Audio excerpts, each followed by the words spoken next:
제주 MBC는 지난해 한 버스 회사가 승객들의 안전을 무시한 채 불법 정비를 하고 있다는 의혹을 내부 고발을 통해 보도해드렸는데요. 이 버스 회사가 제보자를 해고하고 또 다른 노동자까지 부당 전보시키면서 노동단체가 반발하고 있습니다. 박현주 기자가 보도합니다.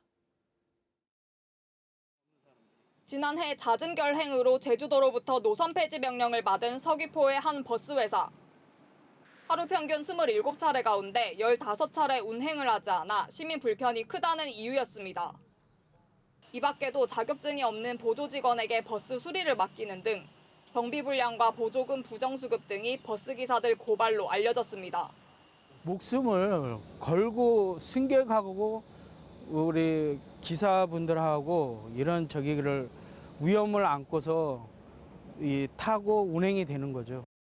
이 씨는 내부 문제에 대한 고발을 이어갔는데 돌아온 건 해고 통지서였습니다.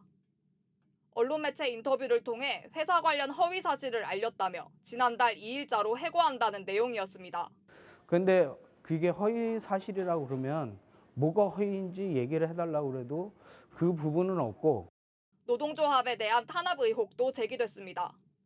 지난 2023년 노동조합 조직부장이었던 오효근 씨를 자격증이 없는데도 정비과로 발령냈는데 최근 법원은 위법한 전보라며 무효 판결을 내렸습니다. 정비과로 발령한다.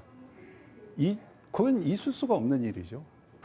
왜? 자격증도 없는 사람이 어떻게 거기에 가서 일을 합니까? 불법 행위를 하라는 소리하고 똑같은 거죠.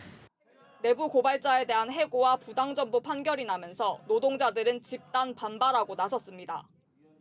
제주버스 공영화 추진연대는 이들에 대한 해고와 전보가 공익제보에 대한 보복성 탄압이라며 제주도에 적극 행정을 요구하고 있습니다. 도가 준 공영제로 버스 회사들의 연간 1천억 원 이상의 보조금을 지급하는 만큼 부당 해고 등 노동 환경에 대해서도 책임을 져야 한다는 겁니다. 제주도는 준공영제 평가 항목에서 노동 환경에 대한 평가를 진행하십시오.